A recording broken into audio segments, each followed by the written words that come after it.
Hi guys! Nandito po kami ngayon sa Camp Sur, Bicol. Dito po kami nagpunta. Yan, yan, sa Pier 139. Dito po kami nag-check-in. Ayan po yung dagat. Oops! Ayan, medyo maalo. Tapos na po kami mag-swimming, nagpipicture-picture na lang po kami.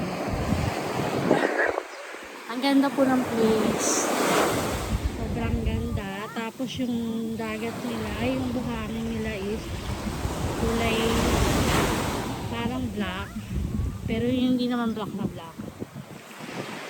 Ayan po. Yung view dito na makikita ninyo.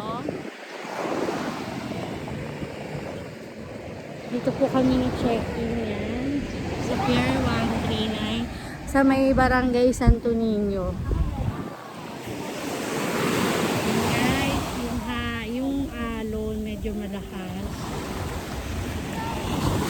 Hindi siya pinapahan.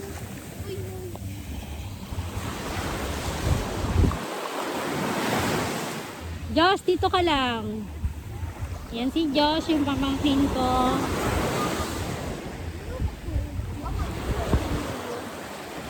(10:40) ng umaga, sobrang init. Kaya dito sa park na to, walang nagsiswimming. Ayan yung dog. Laki ng dog, oh.